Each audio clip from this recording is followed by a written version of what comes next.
This is Robert Littal from BlackSportsOnline.com, and you're listening to the Ugly Truth Podcast, where I don't tell you those pretty lies. I tell you the ugly truth about what's going on in the world of sports, entertainment, and viral news. Now, this is a special Christmas edition of the Ugly Truth Podcast, something that I promised 1 year ago to this day. It is an all history of Meet Me in Temecula. It's the 5-year anniversary of the story that changed, in my opinion at least, the way stories are done with media and social media and how we see certain things. Who would have thought 5 years ago that simply saying something about Kobe Bryant would lead to such far-reaching effects on the world of sports, entertainment, viral news, how people report, how people tweet, the effects that tweets have, the personal emotions and opinions on what tweets have, and why you see a lot of the things that you see today. So what I'm going to do is I'm going to go back, way back in time to tell you exactly how this all came about. Honestly, if I didn't report about it, we probably wouldn't be talking about it to this day. To this day, probably wouldn't be talking about it. Probably just would have been another random argument on social media that wouldn't have got to the mainstream. But, that's why I'm here. This is what I do. Well, we have to go back to that day, December 25th, 2014. Like everyone else, I was celebrating Christmas. And how does anyone celebrate Christmas? They open gifts, they see family, maybe their family they only like. Just kind of out and about. And back then, 5 years ago, that's what I was. I was out and about, seeing cousins and friends and, people that you maybe only see once a year, maybe twice, when the holidays come up, maybe one time at church on Easter. You know how it goes. The family members that you see them on Christmas, you see them on Thanksgiving, maybe you see them on Easter, a random birthday, maybe you run into them at the club, maybe you run into them at Applebee's, those type of people. This particular Christmas, though, I wanted to get back home because I had a new video game that I wanted to play. So I wanted to play this new video game, and I didn't want to keep hanging out with my cousins and people that I barely even talk to during the year when I can go back and be playing this video game. Now, I do not remember what the video game was. For the WWE wrestling games, but it could have been NBA 2K. Likely wasn't Madden. I normally get Madden the day of. Could have been Grand Theft Auto. It could have been a lot of that. I don't know. I just know it was a video game, and I decided to come back home. Now, the thing about BSO is that it is a 24/7, 365 days outlet, meaning there are no days off on BSO. More or less for the last 10 years, the last decade, there has never been a day where I didn't post a story on BSO. I think maybe the lowest on any given day that we may have posted is like 5. And that counts all holidays. There's just no days off. So even on Christmas, I'm still doing stories. So when I got back home, I felt like, let me check and see what's going on the social media streets. See what's happening on Twitter. At this time, Twitter, I think, was finding its groove. Like the Twitter today and the Twitter 2014 are two different social media type of deals. And I'm sure if you ask a lot of people from 2014, which period of social media do they prefer, I'm pretty sure many would say they prefer 2014, Twitter, and early Instagram, Snapchat was around, or maybe, I'm not sure, to what we have now. A little more interactive. I mean, you had the same type of arguments and things of that nature, but a little less people, a little less clout chasing, a little more real. But, things change, things have evolved. So when I get home to play my video game, before I do it, I check and see what's going on the social media streets. And that's when I caught, I would say, the middle of what was going on would meet me in Temecula. Now, a little backstory on this. Uh, I was aware of Snotty Drippin, Mr. Drippin, before this all came into play. I would say he was a popular Twitter personality at the time. Had a lot of provocative takes. It's not unusual for social media. I had never heard of my tweets as real as AF until that day. And really, when I got involved in seeing what was happening, it was just, to me, just another random standard type of basketball argument. And like I said, I jumped in the middle. I didn't jump in. I just saw what was going on in the middle. At the point that I jumped in, Mr. Real AF was already halfway to Temecula.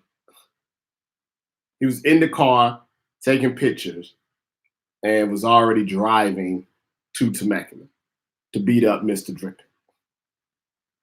At that point, I thought it was slightly odd that anyone would be driving on Christmas Day to go beat up someone. So I dug a little deeper into what was happening. And that's when I saw that this all started over a tweet about Kobe Bryant and Russell Westbrook on Christmas Day. Apparently, Mr. AF felt disrespected by some of the things that Snotty Drippin had said on Twitter about his opinions of Kobe Bryant. He's a big Kobe Bryant fan. You can see all the tweets, still have them archived on BSO. The article's out and about. Put this video right at the top of the article. So I see this, and you when these things happen on social media, everybody's chiming in, everybody's giving their play-by-play of what's happening. And what I did was I went and dug deeper to see exactly what was going on.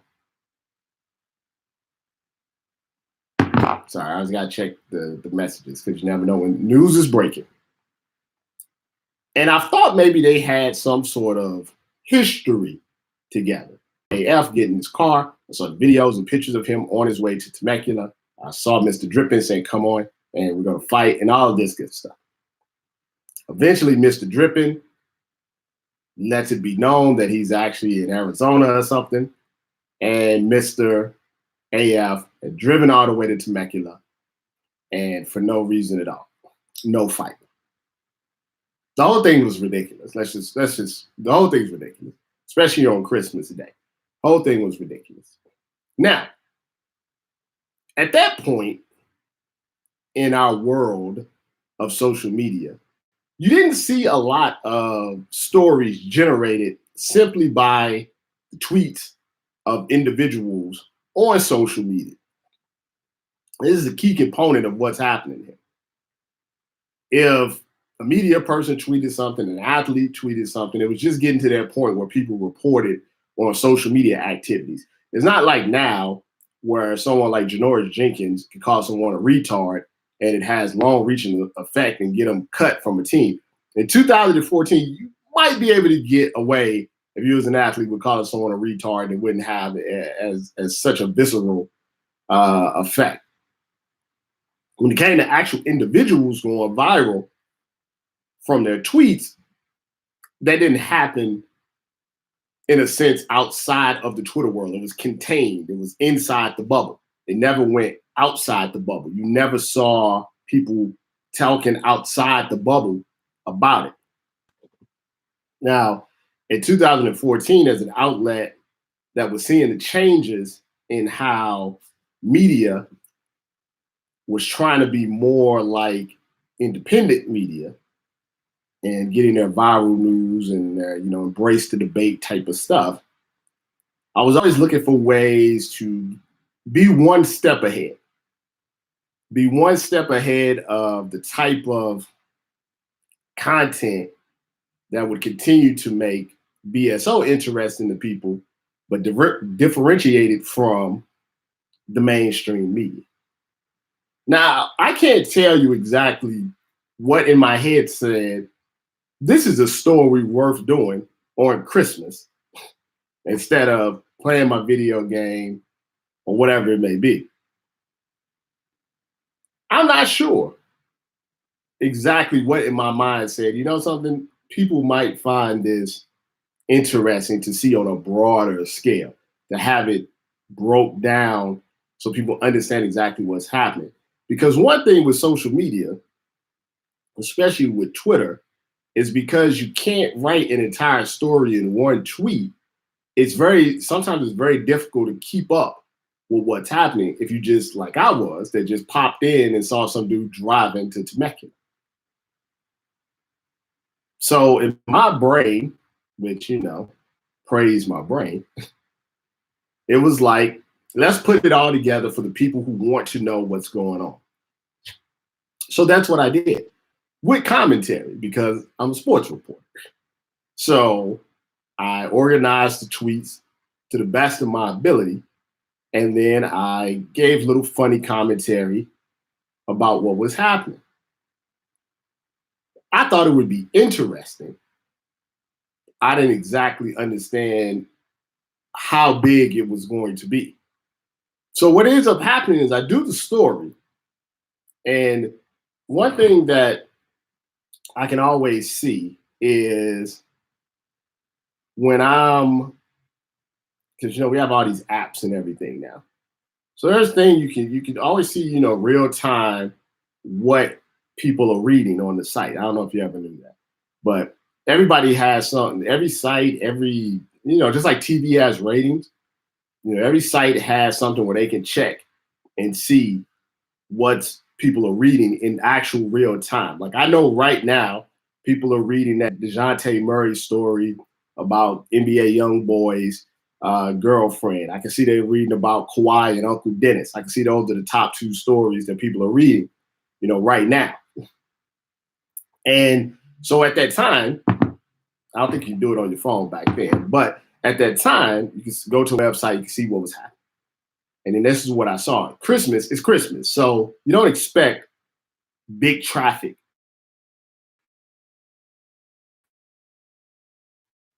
And going up and up and up, the amount of people going up and up and up, from 500 people on the site at one time to 1,000 people on the site at one time, 2,000 people on the site at one time, 10,000 people. This is real time. This is not like over hours or anything. This is like in real time, 10,000 people on the site. My server is getting ready to crash because so much traffic on the site.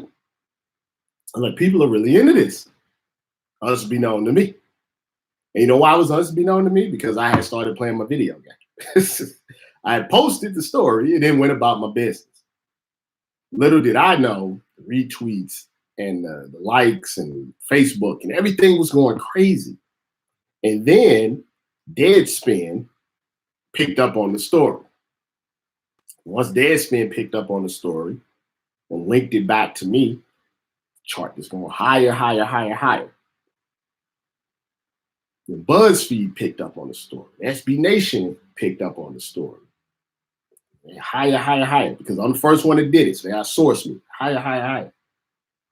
And then Mr. Drippin, Mr. AF, come to find out that now all of a sudden all these people are interacting with their story. And back then, 5 years ago, I interacted a lot more than I do now. Now, I post a story, I say a couple of tweets to get you guys talking about it. I may jump in from time to time, but I'm not as emotionally invested enough these days to keep going back and forth. So I just I'll mute a tweet and go about my business if it starts getting out of control. But back then, I was all into it. So I'm talking to Mr. AF, I'm talking to Mr. Drippin, about what's going on, Mr. AF. Another person that kind of made the story go super big was Bomani Jones. He was involved, he was emotionally involved in it, connected to it.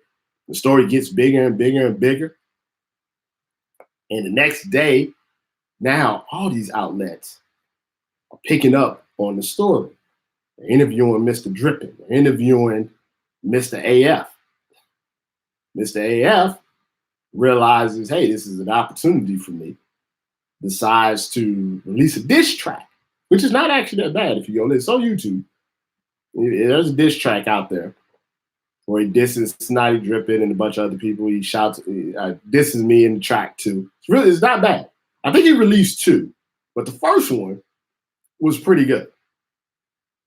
So this was the beginning of what I like to say, how you can become a social media celebrity overnight.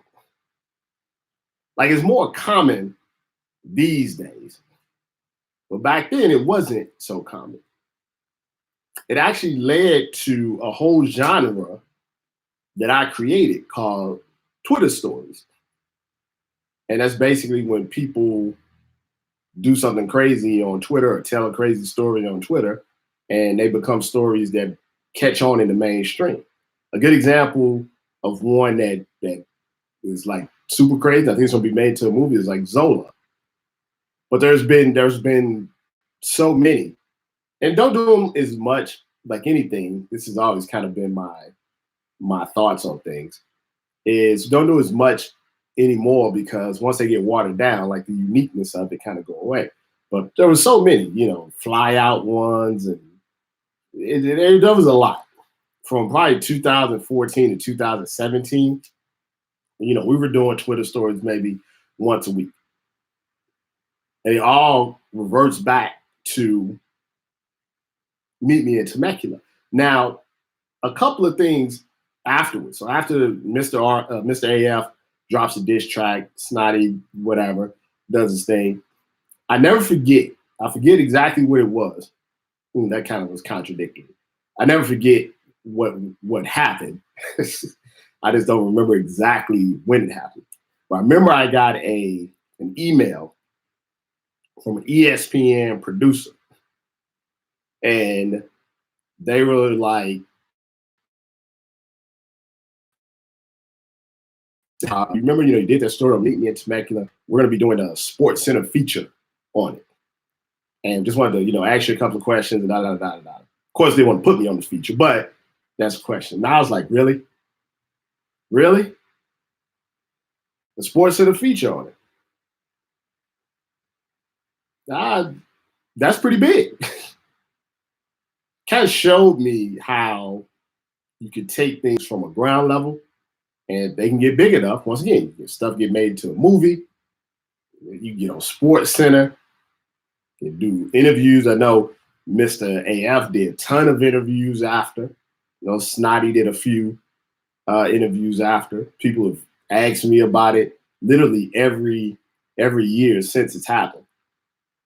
Every single year, I get asked about it. And now I wanted to ask Snotty, what changed about his life and all of that good stuff, but he has me blocked. I'm not exactly sure why. I think he blames me for whatever. I'm not exactly sure why. It was a good story. Never said anything negative about him. As far as Mr. Real, my tweets are real as AF, he's kind of dropped off the map. I went to go look for him, can't find him.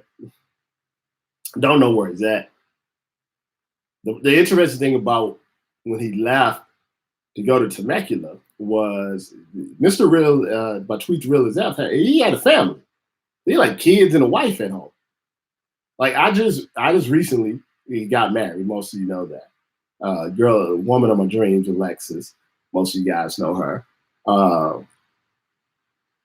She would stab me in the chest if I left on Christmas Day to go fight somebody on Twitter on Christmas Day over some Twitter beef. That always was odd to me. But he said it was about respect. He said that you had to respect them. So That was the way he was going to get his respect in that regard. But I'm not sure what happened to him. He dropped this track, did a bunch of interviews. He was around. He stayed on Twitter for a while, but like a lot of people on social media, I mean, after a while, I mean, I think it gets old. Like if you're doing the same thing on social media 5 years ago, 10 years ago, and you're doing the same thing now, it gets a little old. You know, I always say I do it because it's part of the business. I mean, it's part of my work. But the way that I talked 5 years ago, the way I talked 10 years ago on social media is different now than I talk right now. Since that's 10 years ago. Much younger, much more impulsive, much more combative back then when you're fighting your way up to the top. So I don't know where Mr. My tweets real as F is at. I know Snotty's verified. I think he does his NBA stuff, so I think he's doing well. And like I said, this led to hundreds, if not thousands, of people doing crazy things on the internet. A lot of them doing it for clout, but some of them doing it and ended up breaking out into bigger and better things. So good for them. It's something, like I said, for at least a brief period of time, 2-3 years, became a big revenue driver for BSO. And then, once it got watered down, we move on to other stuff. But I get the feeling, that every Christmas, until they, put me in the ground, someone's going to mention that. And I've done a lot of stuff just in the last 10 years, last 15 years, that I'm very proud of, that I would consider memorable to me. A lot of memorable things that have happened to me.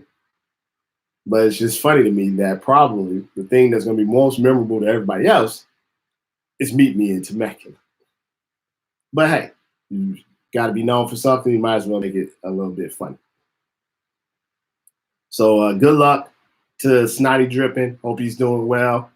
I hope my tweet, Real as F, is doing well and having a lovely Christmas with his family. I hope everybody who's been entertained by that story, inspired by that story, just tells a good laugh around. I hope everything is good with you guys. As we move on to 2020, I appreciate everyone. I appreciate how everybody's nice to myself, to my wife, Alexis, to the whole BSO family. The continued support is amazing.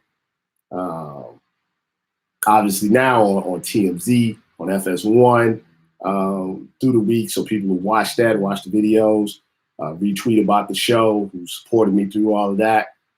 Thank you so much. I'll try to do more podcasts, but when you're doing a lot of things, sometimes it's a little bit hard. But I'm definitely going to try to do more podcasts, do more Facebook, IG, YouTube lives and stuff, just when stuff is happening.